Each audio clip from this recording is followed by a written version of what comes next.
अद्य वैशेषिक दर्शनस्य वस्तुतः केचन प्रश्नाः अपि अत्र पृष्टाः सन्ति।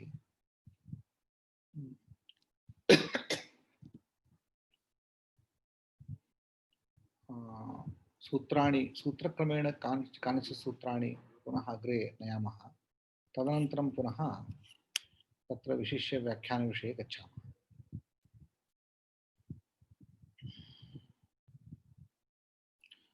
अत्र विशिष्टं नाम सामान्यं विशेष इति बुद्ध्यपेक्षम् इति पूर्वं मया व्याख्यातम्। वस्तुतस्तु सामान्यमिति यत् सामान्यं निर्दिष्टम्, अर्थात् सप्तपदार्थेषु अन्यतमत्वेन निर्दिष्टं यत् सामान्यं परमपरं चेति द्वैधं सामान्यमिति, विशेष इति च सप्तसु पदार्थेषु पदार्थत्वेन निर्दिष्टोऽयं विशेषः इति द्वयं यदस्ति, तद्वयं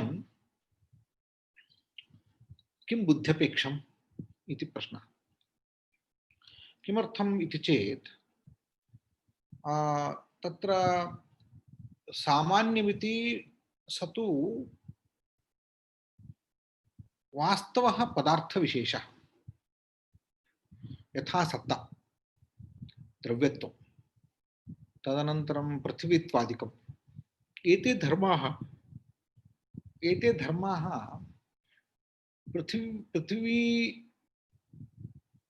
पदार्थेषु, पृथ्वीरूपेषु सर्वेष्वपि द्रव्येषु पृथ्वीत्वं, पृथिव्यादिषु द्रव्येषु द्रव्यत्वम्, एवं सर्वेषु द्रव्यगुणकर्मसु सत्ता इत्येवं क्रमेण जातिरूपाणि सामान्यानि तावत् पदार्थत्वेन परिगणितानि। विशेष इति नित्यद्रव्यवृत्तयो विशेषास्त्वनन्ताः इति क्रमेण नित्यद्रव्येषु अर्थात् पृथिव्यादिचतुष्टय परमाणुषु पृथ्वी परमाणु, जल परमाणु इत्येवं क्रमेण पृथिव्यादिचतुष्टय परमाणुषु एवमेव आकाशादि विभुद्रव्येषु च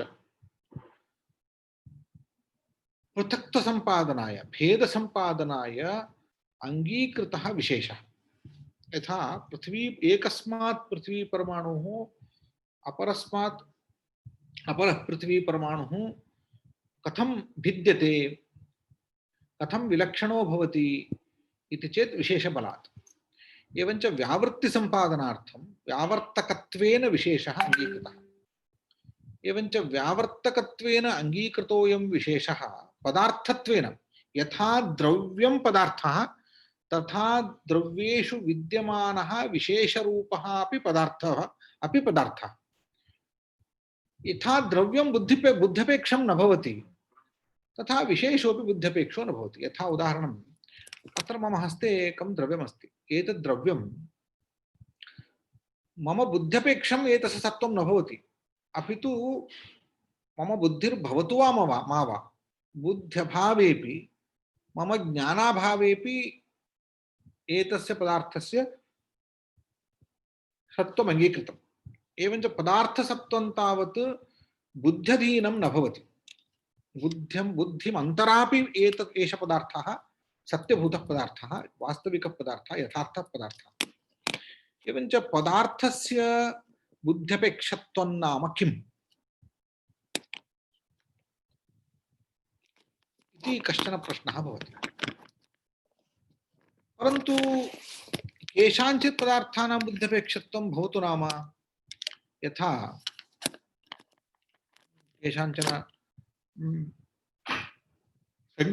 संख्यारूपः गुणः बुद्ध्यपेक्षः, बुद्धिम् अंतरा संख्या गणितुं यदा द्वित्वमस्ति त्रित्वमस्ति, द्वित्वत्रित्वादिकं बुद्ध्यपेक्षं भवति इति यथा।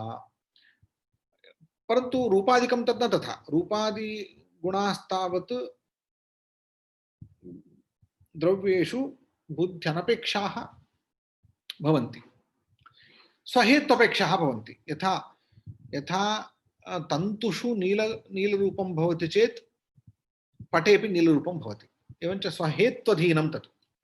एवञ्च हेत्वधीनं सत्त्वम् एकं, बुद्ध्यधीनं सत्त्वम् अपरम्। यथा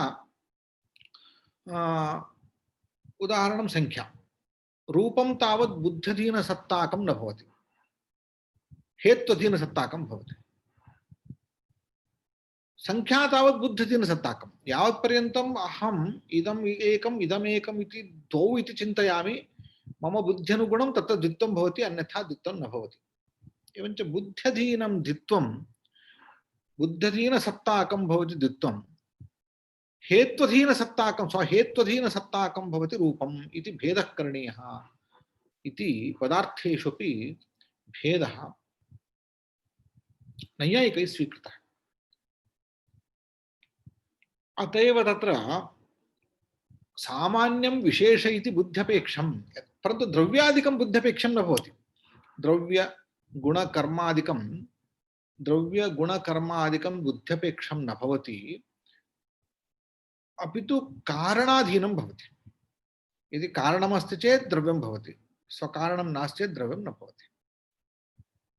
एवञ्च कारणाभावात् कार्याभावः, कारणसत्त्वे कार्यम् इति व्यवस्था तावत् केषुचित् पदार्थेषु भवति। अपरेषु केषुचित् पदार्थेषु एवं न भवति, बुद्ध्यधीनत्वात् तेषाम्। अतएव सामान्यं विशेष इति बुद्ध्यपेक्षम्। यत्र अनुवृत्तबुद्धिर्भवति तत्र सामान्यं, यत्र व्यावृत्ति बुद्धिर्भवति तत्र विशेषः।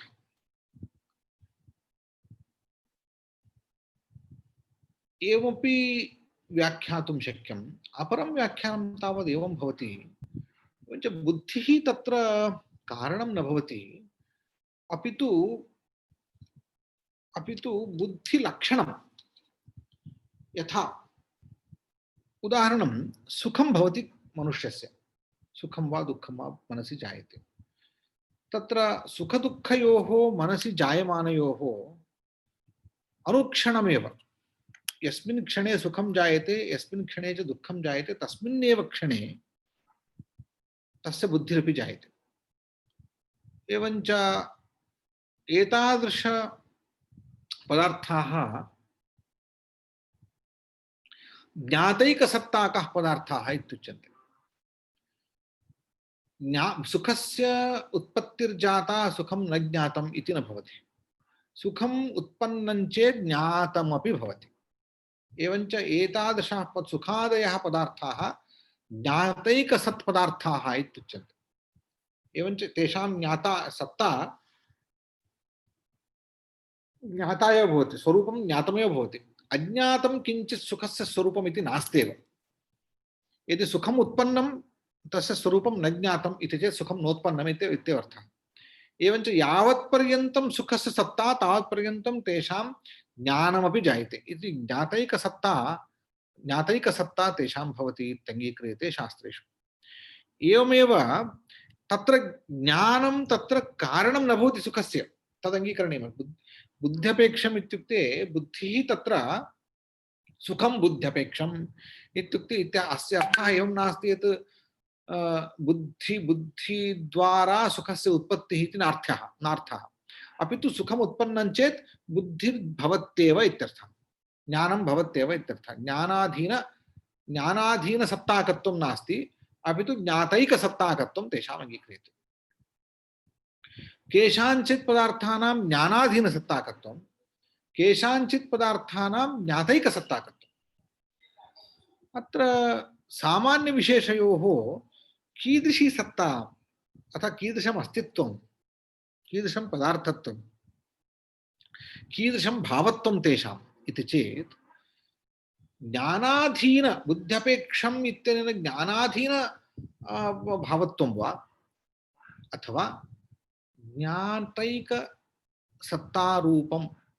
स्वरूपं वा तेषाम् इति चेत्, तत्र लक्षणं बुद्ध्यपेक्षम् इत्यस्य बुद्धिः तत्र लक्षणं भवति इति कृत्वा बुद्धिद्वारा बुद्धिः अपेक्षा नाम लिंगं लक्षणं वा इति कृत्वा बुद्ध्यपेक्षम् इति व्याख्याने क्रियमाणे यदा यदा सत्ता ज्ञायते तदानीं व्यावृत्तिबुद्धिर्भवति।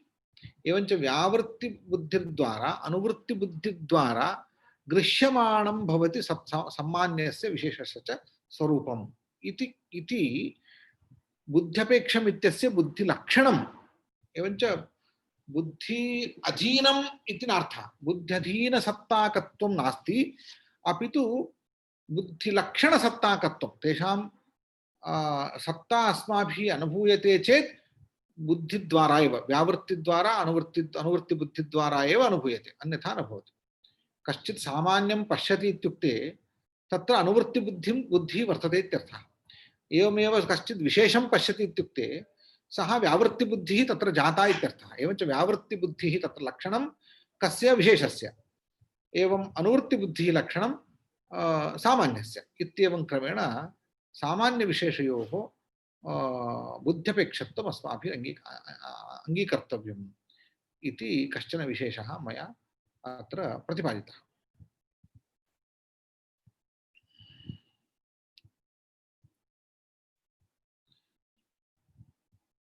एवं भावः अनुवृत्तेरेव हेतुत्वात् सामान्यमेव।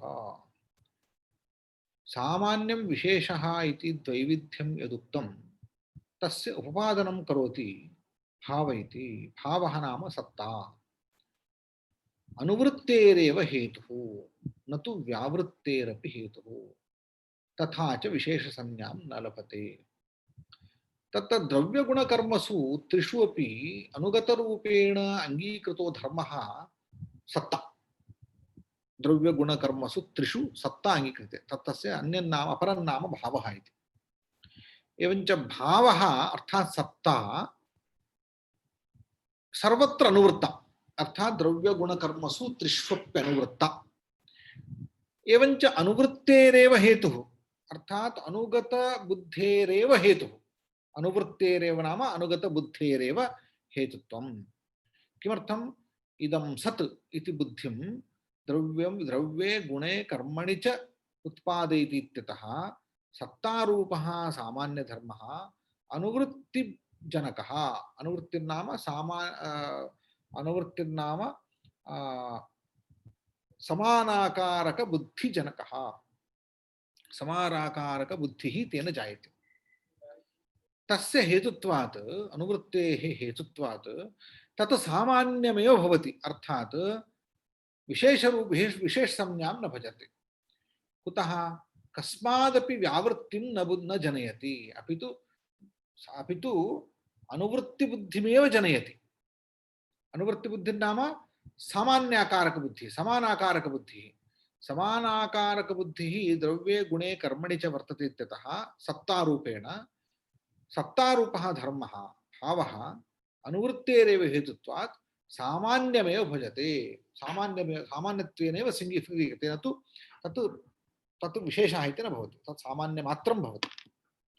एवं सत्ता कस्यापि विशेषो नास्ति, सत्ता सर्वस्यापि सामान्यम् इत्यस्मिन् अर्थे सामान्यशब्दप्रयोगः सत्तायां भवति।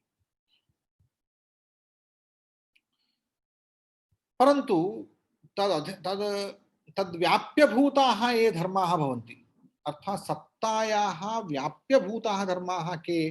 द्रव्यत्वं गुणत्वं कर्मत्वं च सामान्यानि विशेषाश्च। द्रव्यत्व गुणत्व कर्मत्व रूपाः ये धर्माः ते सामान्यरूपेणापि उच्यन्ते, विशेषरूपेणापि उच्यन्ते। किमर्थं सामान्यरूपेण विशेषरूपेण उभयथापि उच्यन्ते?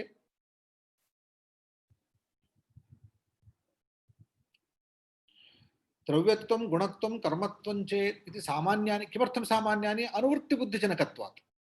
अर्थात् सर्वेष्वपि द्रव्येषु द्रव्यत्वं, गुणेषु गुणत्वं, कर्मसु कर्मत्वम् इति तत्तत् पदार्थेषु समानबुद्धिजनकत्व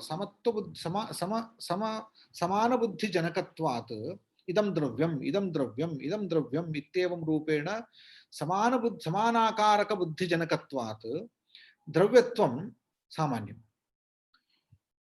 एवं गुणत्वम् एवं कर्मत्वं च विशेषाश्च भवन्ति। किमर्थं विशेषः? द्रव्यत्वं विशेषः। कस्य विशेषः? गुणापेक्षया द्रव्यस्य व्यावृत्तिजनकत्वात्। गुणापेक्षया गुणापेक्षया द्रव्ये विद्यमानं द्रव्यत्वं गुणापेक्षया द्रव्ये व्यावृत्तिं भेदं जनयति, भेदबुद्धिं जनयति। व्यावृत्तिं नाम भेदबुद्धिं जनयति। गुणः द्रव्यात् भिन्नः, द्रव्यं गुणात् विलक्षणम्। एवं द्रव्यं गुणात् विलक्षणम् इति वैलक्षण्य बुद्धि जनकत्वात् द्रव्यत्वं विशेषः। एवञ्च वैलक्षण्य बुद्धि जनकः विशेषः, सालक्षण्य बुद्धि जनकः, समत्व बुद्धि जनकः, समान बुद्धि जनकः, समानाकारक बुद्धि जनकः सामान्य धर्मः। इत्येवं रूपेण द्रव्यत्वं गुणत्वं कर्मत्वं चेति तृतीयं सामान्य रूपेणापि स्वीकर्तुं शक्यन्ते, विशेषसंज्ञामपि भजन्ति। अतएव एते धर्माः केवलं सामान्य रूपेण नैव स्वीक्रियन्ते। यद्यपि एते सामान्यानि द्रव्यत्वं गुणत्वं कर्मत्वं च इत्येतानि सामान्यानि अपरसामान्यानि, परन्तु ते विशेषाश्च एते धर्माः विशेषरूपेणापि स्वीक्रियन्ते। अतएव मया उक्तं सामान्यं विशेषेति शब्दः पदार्थेषु परिगणित सामान्य विशेष शब्दः पदार्थविशेषं बोधयति। सामान्यं विशेषः इत्यस्य अर्थः समानाकारक बुद्धिजनको धर्मः सामान्य धर्मः, वैलक्षण्य बुद्धिजनकः धर्मः विशेषधर्मः। इत्येवं रूपेण बुद्ध्यपेक्षः भवति, बुद्ध्यपेक्षसंज्ञा इयं भवति। अन्यत्र अन्तेभ्यः विशेषेभ्यः ननु विशेषः इत्युक्ते द्रव्यत्वं कथं विशेषः भवति? सामान्यमपि भवति, विशेषः इति कथं भवति? भवद्भिरुक्तम् अन्त्यद्रव्यवृत्तयः नित्यद्रव्यवृत्तयः विशेषाः इत्युक्तम्। एतेपि कथं विशेषाः भवन्ति इति चेत् अन्त्याः ये विशेषाः भवन्ति, नित्यद्रव्यवृत्तयः ये विशेषाः अभीताः, तान् वर्जयित्वा अन्यत्र एते विशेषाः। सामान्य विशेष व्यवहारः सत्ताम् अतिरिच्य इतरत्र सामान्य विशेष व्यवहारः यथा, तथा विशेषान् व्यतिरिच्य ये विशेषाः पदार्थानाम् अन्यतमत्वेन गृहीताः, पदार्थेषु अन्यतमत्वेन गृहीताः ये विशेषाः नित्यद्रव्यवृत्तयः, तान् वर्जयित्वा सर्वे अन्ये धर्माः सामान्य विशेषाः, सत्तामपि वर्जयित्वा सर्वे अन्ये धर्माः सामान्य विशेषाः। एवञ्च एते विशेषाः ते विशेषाः ये अन्ते भवन्ति ते विशेषाः सामान्यरूपाः न भवन्ति, ते विशेषरूपाः एव भवन्ति। सामान्यं सामान्यमेव भवति, सत्ता सामान्यं सामान्यमेव भवति, न तु विशेषः। एवञ्च भावः सामान्यमात्रम्, अन्त्यनिष्ठाः विशेषाः, अन्त्यद्रव्यवृत्तयः विशेषाः विशेषमात्रम्, अन्ये धर्माः सामान्यं विशेषश्च इति कवेण व्यवस्था बुद्ध्यपेक्ष सामान्य विशेष व्यवस्था कृता। सदिति यतो द्रव्य गुणकर्मसु सा सत्ता। द्रव्य गुणकर्मसु त्रिषु सत् इति प्रकारकः प्रत्ययः जायते। सदिदं सदिदम् इदमस्ति इदमस्ति इदमस्ति। मया आदौ एव उक्तम् अतएव अस्ति इति शब्दप्रयोगः बहुषु अर्थेषु भवति। अस्ति इति प्रमेयेषु अपि मम बुद्धिविषयः, मम प्रमाविषयः इत्यस्मिन् अर्थे अस्ति इति व्यवहारः। यथा सूर्यः नित्यं प्राच्यां दिशि उदेति। उदेति इति वर्तमानकालिकप्रयोगः। उदेति इदानीम् उदेति वा, सायङ्कालः जातः, अधुना उदेति वा इति कोऽपि प्रश्नचिह्नः नास्ति। सूर्यः नित्यम् उदेति इत्यस्य वर्तमानकालस्य प्रयोगस्य अर्थः कः इत्युक्ते प्रत्यहम् उदेति इत्यर्थः। अर्थात् वर्तमान कदापि तस्य एवञ्च वर्तमानकालः तस्य अर्थः तिप्रत्ययस्य उदेति तिप्रत्ययस्य वर्तमानकालः नार्थः, अपि तु स्वभावः इत्यर्थः। उदयन प्राच्यां दिशि उदयः सूर्यस्य स्वभावः इत्यर्थः। एवमेव इदम् अस्ति इत्यस्य अर्थः इदं प्रमेयम् इत्यर्थः, इदं प्रमाविषयः इत्यर्थः। इदम् अस्ति इत्यस्य अर्थः अयं भावः इत्यर्थः।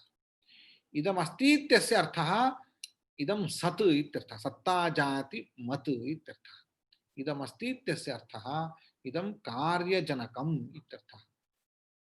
इदम् अस्ति इत्यस्य अर्थः इदम् अभावस्य अप्रतियोगी इत्यर्थः। एवं नाना शब्दैः अस्ति इति शब्देन नानार्थाः प्रतीयन्ते लोके लोकव्यवहारेण। अतः एव अत्र सदिति प्रयोगः। इदं सत्, इदमस्ति, इदमस्ति, इदमस्ति इति प्रयोगः द्रव्येषु गुणेषु कर्मसु एव लौकिकैः प्रतीयते। तस्मात् यतः यस्मात् धर्मात् सदिति द्रव्यगुणकर्मसु अनुभवः जायते, प्रत्ययो जायते, सः धर्मः सत्ता सत्ता इति शब्देन व्यवह्रियते।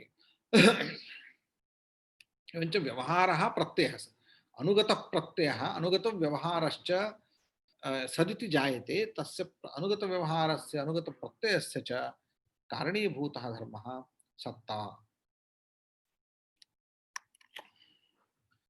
द्रव्यगुणकर्मभ्यो अर्थान्तरं सत्ता। द्रव्यगुणकर्मभ्यः पृथग्भावेन सत्ता नानुभूयते, अतः द्रव्याद्यन्यतममेव सत्ता। यतः हि यद्भिन्नं भवति ततः तद्भेदेन अनुभूयते।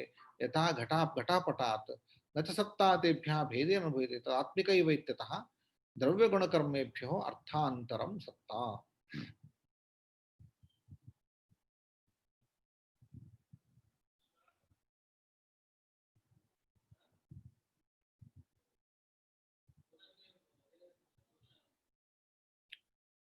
अत्र सत्ता तावत् स्वरूपरूपिणी भवति।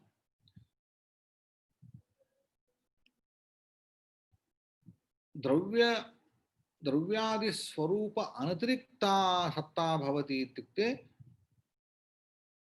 यतः क्लेशः कः इति द्रव्यस्य सत्ता च पृथक् कर्तुं नैव शक्यते। यथा अङ्गुलिद्वयं पृथक् कर्तुं शक्यते, तथा द्रव्ये विद्यमानं द्रव्यत्वम् अथवा सत्तारूपः धर्मः पृथक् कृत्य प्रदर्शयितुं नैव शक्यते। एवञ्च कर्मभ्यः सत्ता तावत् पृथक् नास्ति इत्यतः भेदेन अनुभूयते नानुभूयते इत्यतः तद् अभिन्नमेव भवति। तद् अभिन्नमेव भवति चेत् तद्रूपमेव भवति, तदात्मकमेव भवति। तदात्मकमेव भवति चेत् द्रव्यादिभ्यः भिन्नः पदार्थः सत्ता इति न अङ्गीक्रियते इति स्यात्। अतः द्रव्यगुणकर्मभ्यो सत्ता तावत् अर्थान्तरमेव भवति इति नैयायिकानां वैशेषिकानाम् अभिप्रायः। अतएव एतत् सूत्रितं। किं सूत्रितं? यद्यपि स्वरूपसम्बन्धरूपेण स्वरूपरूपेण एतस्य ग्रहणं नाङ्गीकर्तव्यम्, अपि तु द्रव्यगुणकर्मेभ्यः भिन्नत्वेन अर्थान्तरत्वेन सत्ता अङ्गीकरणीया, अर्थान्तरत्वेन सत्ता अङ्गीकरणीया इत्येवं रूपेण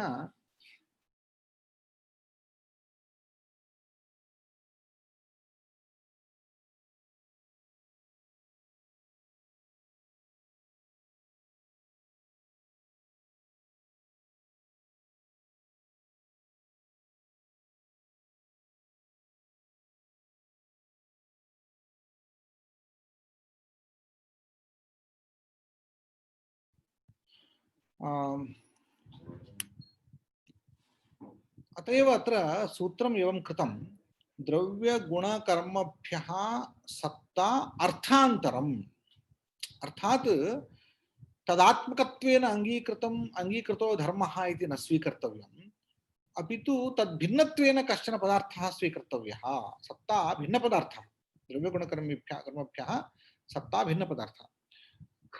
वस्तुतः प्रमेयत्वादिरूपः उपाधिः प्रमेयादिपदार्थेभ्यः भिन्नः नाङ्गीकृतः, तत्स्वरूपत्वेनैव स्वीकृतः। तथा सत्तायाः नास्ति इति दर्शयितुं द्रव्यगुणकर्मेभ्यो अर्थान्तरं सत्ता इति अर्थान्तरत्वेन तेषां स्वीकारः अर्थान्तरत्वेन नाम भिन्नरूप भिन्नसत्ताकत्वेन भिन्नसत्ताकपदार्थत्वेन अर्थान्तरं नाम पदार्थरूपेण भिन्नसत्ताकपदार्थरूपेण सत्तायाः अंगीकार्यता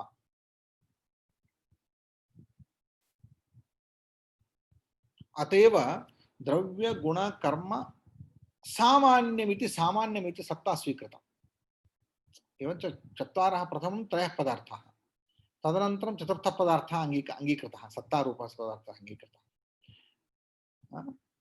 एवं तेषां सम्बन्धदर्शनार्थं यथा भिन्नः द्रव्यगुणकर्मभ्यः त्रिभ्यः द्रव्यगुणकर्मभ्यः भिन्नः पदार्थः सत्ता अंगीकृता तर्हि सत्तायाः द्रव्यगुणकर्मणाञ्च कः सम्बन्धः इति सम्बन्धप्रश्नः जातः इदानीं स च सम्बन्धः समवायः इति पञ्चपदार्थः स्वीकृतः तर्हि द्रव्यगुणकर्मणां सत्तायाश्च सम्बन्धः समवायः परन्तु अन्ते ये सन्ति विशेष पदार्थाः तेषां भेदः कथं परमाणुवादीनाम् इति चेत् आकाशादीनां द्रव्याणां कथं भेदः इति चेत् विशेषः स्वीकृतः एवञ्च द्रव्य गुण कर्म सामान्य विशेष समवाय अभावः इत्येवं क्रमेण अभावः इति त्यजितं परन्तु षट् पदार्थाः एवं स्वीकृताः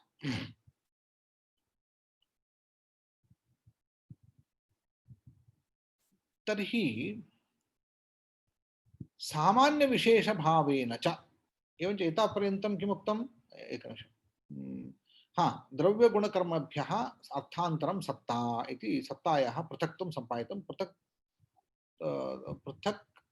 पदार्थत्वमपि उक्तं गुणकर्मसु च भावात् कर्म न गुणः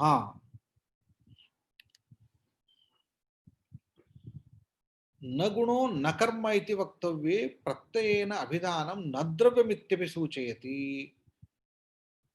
न हि कर्म कर्मसु वर्तते न वा गुणो गुणेषु न वा द्रव्यं गुणो गुणे कर्मणि वा सत्ता तु गुणे कर्मणि च वर्तते तेन द्रव्य गुण कर्म वैधर्म्यात् तेभ्यः भिन्नैव सत्ता तत्र भिन्न सत्तायाः अंगीकारे एकं हेतुं निरूपयति एतापर्यन्तं द्रव्य गुण कर्मेभ्यः पदार्थान्तरं भवति सत्ता भिन्ना भवति इति उक्तं तत्र हेतुं निरूपयति कः हेतुः इत्युक्ते यदि सत्ता द्रव्यगुणकर्मणां स्वरूपं स्यात् द्रव्यगुणकर्मणां त्रयाणामपि स्वरूपं स्यात् तर्हि द्रव्यापेक्षया अभिन्नं सत्ता सत्तापेक्षया अभिन्नं कर्म कर्मापेक्षया अभिन्नः गुणः एवञ्च द्रव्यगुणकर्मणाम् अभेदः स्यात्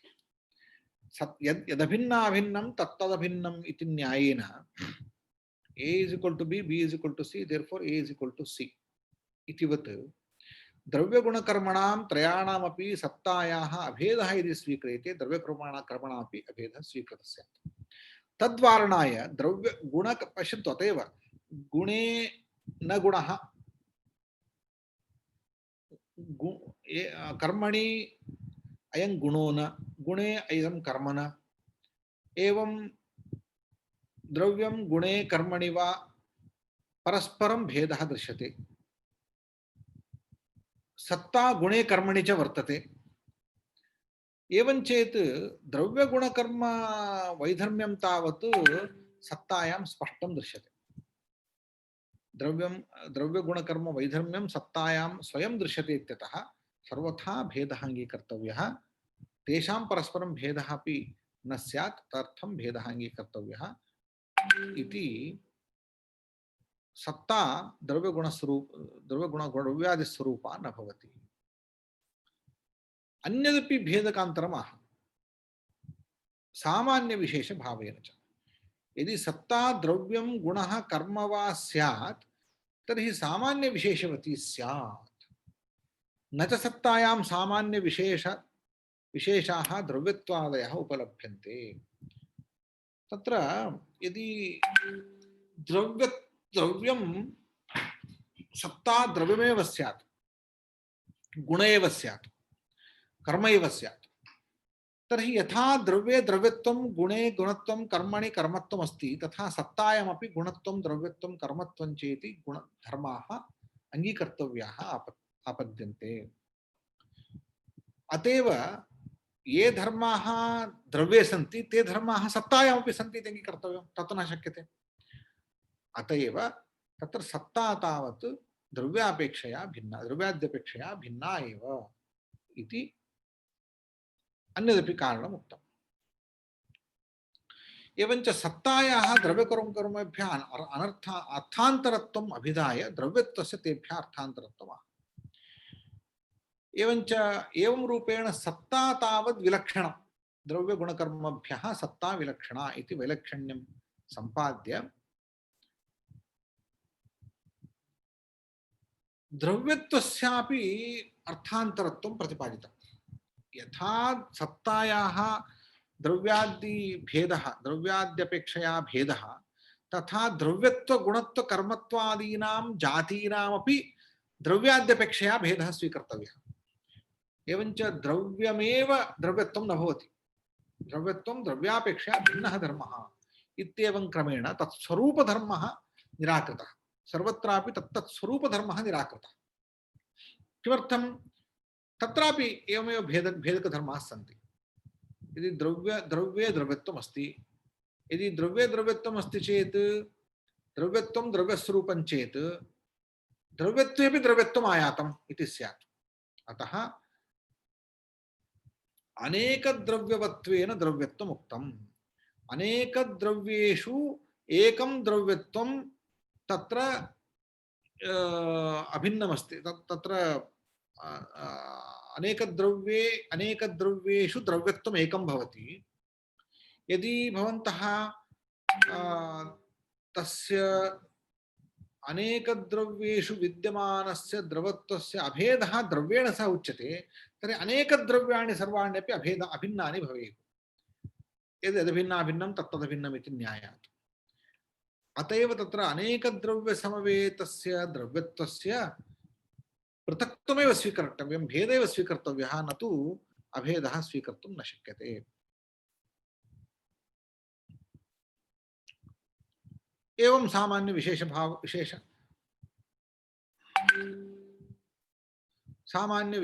विशेषाभावेन च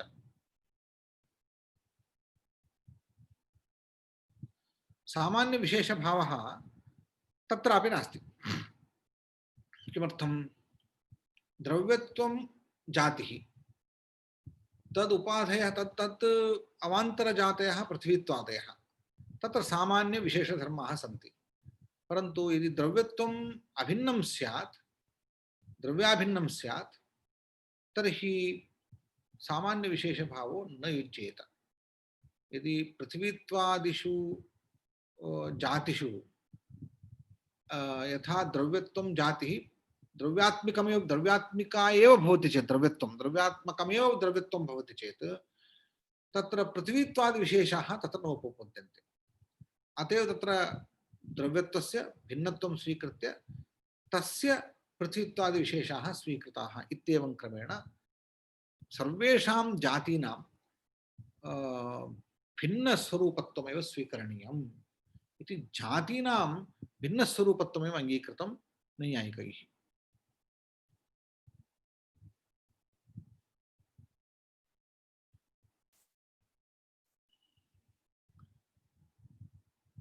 यथा द्रव्यत्वस्य तथा गुणत्वस्यापि गुणेष्वपि भावात् समवायात् गुणत्वं द्रव्यत्वापेक्षया भिन्नम् इति यथा, तथा गुणापेक्षयापि भिन्नमेव स्वीकर्तव्यम्। एवमेव सामान्य विशेषभावेन तत्रापि सामान्य विशेषाभावः वर्तते। यथा तत्र रूपादिषु अवान्तर जातयः वर्तन्ते, तत्रापि गुणत्वं गुण एव स्यात्, तर्हि रूपाद्यवान्तर जाति व्यवस्था नोपद्येत इति कृत्वा सामान्य एतत् सर्वत्रापि समान रूपमेव कर्मसु भावात् कर्मत्वमुक्तं सामान्य विशेषाभावेन च इत्येवं रूपेण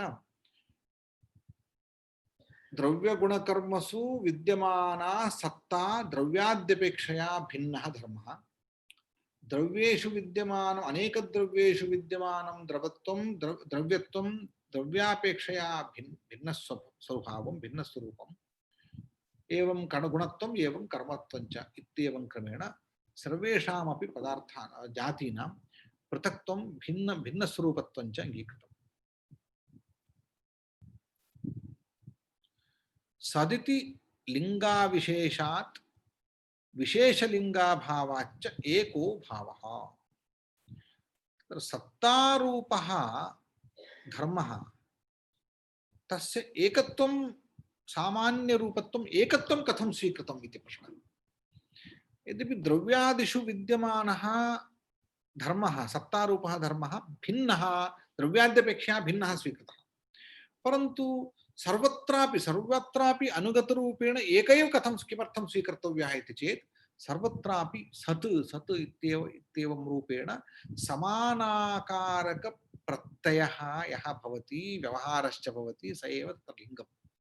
सदिति लिंगात् सदिति समानाकारक ज्ञानं समानाकारक शब्द प्रयोगश्च यद्वर्तते तद्वारा सत्ता एक एव शब्द प्रयुज्यते एकमेव ज्ञानं तत्र जायते एकाकारं तेन ज्ञायते तस्य विषयोप्येकः तस्य अर्थोप्येकः सः सत्तारूपः धर्मः।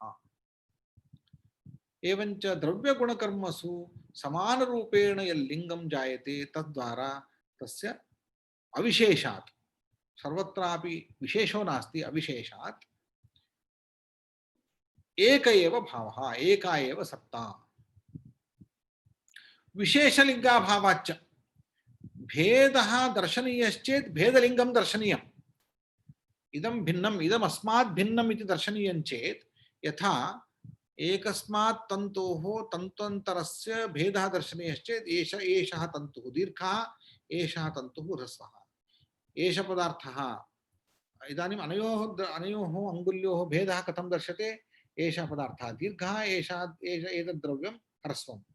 एवं परिमाणादिभेदात् रूपादिभेदाच्च विशेषः दर्श्यते, परन्तु तादृशविशेषलिङ्गमपि नास्ति इत्यतः विशेषलिङ्गाभावाच्च एको भावः एका सत्ता इत्येवं रूपेण प्रथमाध्याये तत्र के विशेषाः उक्ताः इत्युक्ते सामान्य जातिव्यवस्था निरूपिता।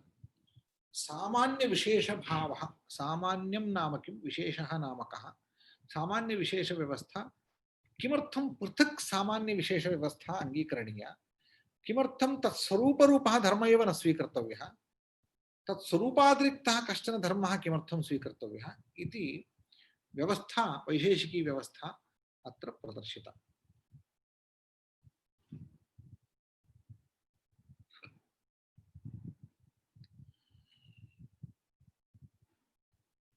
अत्र केचन प्रश्नाः पृष्टाः, परन्तु ते प्रश्नाः अत्र प्रायशः ते प्रश्नाः तत्रैव आयान्ति पृथिव्यादि द्रव्यादिनिरूपणकाले आयान्ति ततः तान् प्रश्नान् तत्रैव स्वीकरिष्यामि।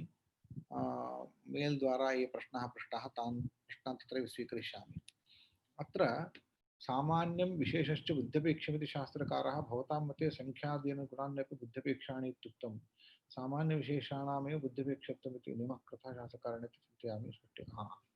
समीचीनः अयं प्रश्नः। तत्र अति बुद्ध्यपेक्षम् इत्यस्य कोऽर्थः इत्यत्रैव मया विवरणं कृतं। वस्तुतः बुद्ध्यपेक्षमिति शास्त्रकारेण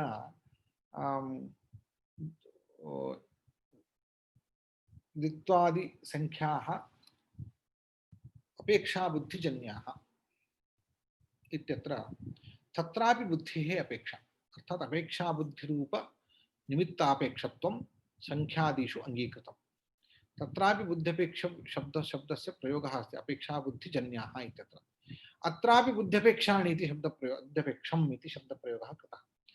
तद् बुद्ध्यपेक्षम् इत्यस्य तत्र बुद्धेः अपेक्षा कीदृशी अत्र बुद्धेः अपेक्षा कीदृशी इति पृथक् कृत्य अस्माभिः व्याख्यातव्यमित्येव मया उक्तं।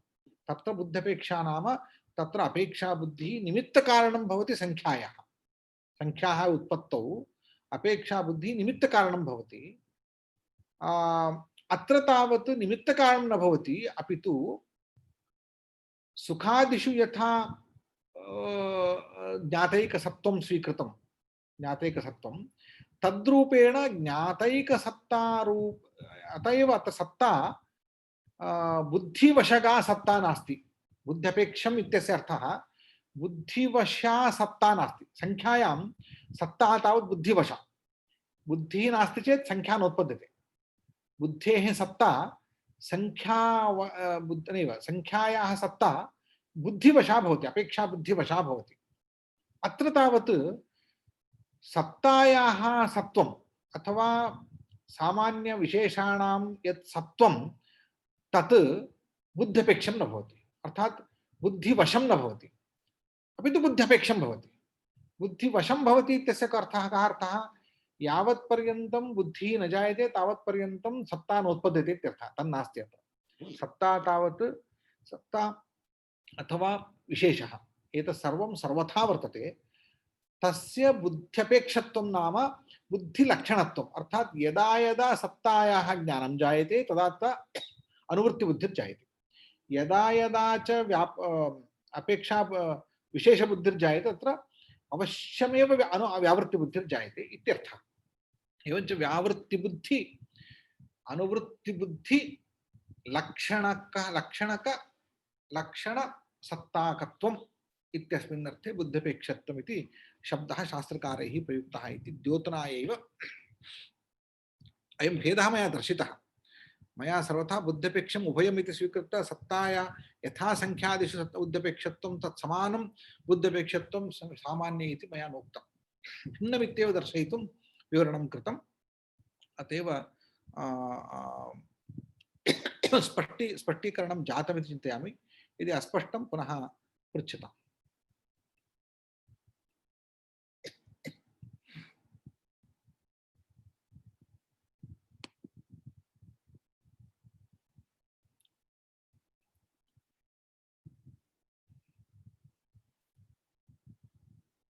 स्पष्टं खलु? Sir, it is clear. तर्हि अद्यतन चर्चायाः समापनं करिष्यामः। पुनः आगामि सत्रे मिलामः। धन्यवादः। धन्यवादः सर।